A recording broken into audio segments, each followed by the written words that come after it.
وہ کیتھولک عیسائیت کو بھی اپنے ہاتھ میں لے لیا ہے۔ چنانچہ پوپ صاحب نے فرمان جاری کر دیا ہے کہ ہمارے خداوند یسوع مسیح کے قتل کی ذمہ داری ان یہودیوں پر نہیں ہے، بری کر دیے گئے۔ 1900 برس کے بعد، بلکہ 2000 برس کے قریب ہو گئے، انہیں ایگزونریٹ کر دیا گیا، ایبسالو کر دیا گیا، ان پر ذمہ داری نہیں۔ نتیجہ یہ نکلا ہے کہ ابھی چند مہینے پہلے جو مذاکرات صلح کے ہو رہے تھے، جن میں یاسر عرفات بھی تھے اور یہ اسحاق رابین گیا ہوا تھا واشنگٹن، وہاں سے واپس آیا ہے تو روم میں رک کر پاپائے روم سے ملاقات کر کے تشریف لائے ہیں، انہیں دعوت دی ہے کہ یروشلم آئیے، اور ویٹیکان نے تسلیم کر لیا ہے اسرائیل کو، اور ویٹیکان کا اب جو ہے ایک ایمبیسی، اس کا جو ہے سفارت خانہ وہ یروشلم میں بننے والا ہے، اور پوپ صاحب بھی وزٹ کرنے والے ہیں۔ گویا کہ یہ گٹھ جوڑ اب مکمل ہو چکا، اب کہیں اس میں کوئی کمی نہیں رہی۔ اس یونائٹڈ فورس کے ساتھ یہ نیو ورلڈ آرڈر اس وقت عالم اسلام پر حملہ آور ہے۔ اب اس میں نوٹ کیجئے کہ اس وقت کی فضا ہے کیا۔ عالم اسلام میں سے عالم عرب ان کے شکنجے میں جا چکا، کیوں بنا کر کھڑے ہوئے ہیں اسرائیل کو ماننے کے لیے اور سر تسلیم خم کرنے کے لیے۔ انہیں بلا کر میڈرڈ میں پیش کیا گیا یہودیوں کے سامنے کہ تم جن کے ساتھ ایک ٹیبل پر بیٹھنے کو تیار نہیں تھے، میڈرڈ میں آؤ، آؤ اپنا قبرستان دیکھو، یہ اسپین کی سرزمین جہاں تم نے 800 برس حکومت کی تھی، یہ تمہارا قبرستان، یہاں آؤ اور بیٹھو اور ان کے ساتھ بات کرو۔ گئے تھے کہ نہیں تمام فرنٹ لائن سٹیٹس میڈرڈ میں؟ حالانکہ کوئی بین الاقوامی کانفرنس کبھی میڈرڈ میں نہیں ہوئی، یا تو یہ واشنگٹن میں، بعد میں وہ سارے معاملات واشنگٹن میں چلے، شروع وہاں سے کیا۔ اس لیے کہ نیوز ویک کا کچھ عرصے پہلے کور سٹوری جو تھی 1992 is the year of Spain. Why? 1592 was the year of the fall of Granada. 1492 میں 1492 میں غرناطہ کا سقوط ہوا، اور پورے آئیبیرین پیننسولا سے ایک ایک مسلمان بچہ نکال کر ختم کر دیا گیا، یا زندہ جلا دیے گئے، یا تہہ تیگ کر دیے گئے، یا جہازوں میں بھر بھر کر۔ اور آپ کو معلوم ہے میڈیٹرینین کی حیثیت کیا ہے، خلیج ہے، ایک معمولی سی خلیج، ادھر سے اسپین کا ساحل قریب آ جاتا ہے، اسپین کے ساحل سے جہازوں میں بھرا اور نارتھ افریقہ کے ساحل کے اوپر پھینک کر آ گئے۔ پورے ہسپانیہ میں جہاں 800 برس مسلمان کی حکومت رہی، ایک بچہ بھی مسلمان نام کا موجود رہا۔ یہ تھا 1492، اور اب آیا تھا 1992۔ 1992 is the year of Spain۔ اسی لیے ورلڈ اولمپکس رکھے گئے، وہاں دلہن کی طرح سجایا گیا ہسپانیہ کو، اور بلایا گیا، طلب کیا گیا، سمن کیا گیا تمام دول عرب کو، آؤ یہاں بیٹھو، اور یہاں بیٹھ کر اپنے ان یہودی دشمنوں کے ساتھ مصالحت کی بات شروع کرو۔ بہرحال نوٹ کر لیجئے، عالم عرب جا چکا ہے۔ کوئی دن کی بات ہے، میں سنسنی پیدا نہیں کرنا چاہتا، لیکن حالات اور واقعات سے نگاہیں بند کرنا بھی کوئی دانش مندی کی بات نہیں ہے۔ یہ ایودھیا کی مسجد شہید کی گئی، ابھی یہ ایک بہت بڑا مزار جو ہے شہید کیا گیا، اور اس کے ساتھ کئی مسجدیں شہید کی گئی۔ یہ سب کیا ہے؟ یہ مسلمانوں کی نفس دیکھی جا رہی ہے کہ کوئی غیرت اور حمیت نام کی کوئی شے باقی ہے۔ جیسے علامہ اقبال نے وہ نظم لکھی تھی، عبد القادر روہیلا بڑا ظالم جفاجو کینہ پرور تھا، لیکن یہ کہ اس نے جو ایک ٹیسٹ لیا تھا کہ وہ جو عورتیں ہیں تیموری خاندان کی، ان میں کوئی رمق رہ گئی ہے؟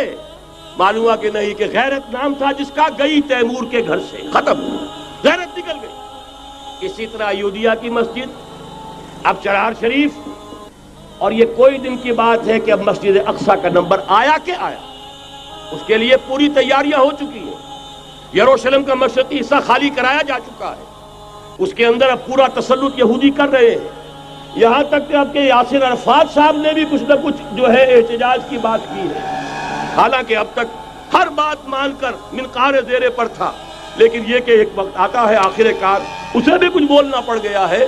لیکن یہودی اب پیچھے قدم ہٹانے والا نہیں ہے، ان کا تھرڈ ٹیمپل، تیسری مرتبہ ہیکل سلیمانی تعمیر ہونا ہے۔ نوٹ کر لیجئے، ان کے لیے وہ وہی کچھ ہے جو ہمارے لیے کعبہ ہے. ان کے لیے ہیکل سلیمانی بالکل وہی حیثیت رکھتا ہے جو ہمارے لیے کعبہ. وہ ہیکل سلیمانی ایک مرتبہ پہلے نبوکدنضر کے ہاتھوں مسمار ہوا، پھر سن 70 عیسوی میں ٹائٹس کے ہاتھوں مسمار ہوا. سن 70 کے بعد آج 1995 میں کتنے برس ہو گئے؟ پورے 1925 برس ہو گئے کہ ان کا کعبہ زمین بوس پڑا ہوا ہے.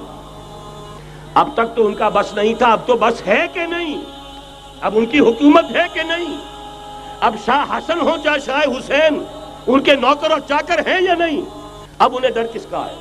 لہذا کوئی دن کی بات ہے مسجد اقصی شہید ہوگی اور ٹیمپل کی تعمیر شروع ہوگی. یہ تو بہرحال ایک نقشہ ہے. اگلا نقشہ آپ کو بتانا چاہتا ہوں، ایک دوسری تصویر ہے.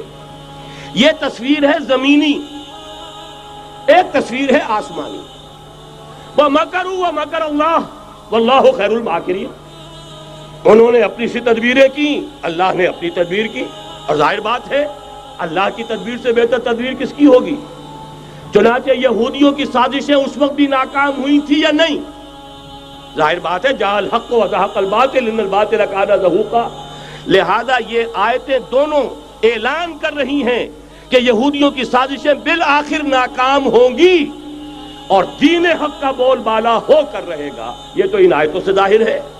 یریدون لیطفئوا نور اللہ بافواہہم واللہ متم نورہ ولو کرہ الکافرون. یریدون ان یطفئوا نور اللہ بافواہہم ویابى اللہ الا یتم نورہ ولو کرہ الکافرون. هو الذی ارسل رسولہ بالہدى ودین الحق لیظہرہ علی الدین کلہ ولو کرہ المشرکون. اللہ نے تو بھیجا ہی ہے اپنے رسول کو اس فیصلے کے ساتھ اور یہ ذمہ داری اور مشن دے کر کہ جو دین حق آپ کو دے کر بھیجا جا رہا ہے اسے غالب کیجئے، نافذ کیجئے، قائم کیجئے. اس مشن کے ساتھ بھیجا جا رہا ہے اور وہ بہرحال آیا جاء الحق وزهق الباطل ان الباطل کان زهوقا. لیکن نوٹ کرنے کی بات یہ ہے، ذرا یہاں تھوڑا سا تحمل کے ساتھ غور کیجئے گا، کہیں میرے خلاف کوئی فتویٰ دینا شروع کر دیں. کیا حضور کا مقصد بعثت اس وقت مکمل ہو گیا تھا؟ ایک درجے میں ہو گیا کہ جزیرہ نما عرب پر اللہ کے نور کا بھی اتمام ہو گیا، اللہ کا دین بھی غالب ہو گیا. ہو گیا کہ نہیں ہو گیا؟ لیکن کیا محمد الرسول اللہ صرف عرب کے لیے بھیجے گئے تھے؟ قرآن کہتا ہے ببانگ دہل وما ارسلناک الا کافۃ للناس بشیرا ونذیرا. اے محمد صلی اللہ علیہ وسلم، ہم نے نہیں بھیجا ہے آپ کو مگر پوری نوع انسانی کے لیے بشیر اور نذیر بنا کر.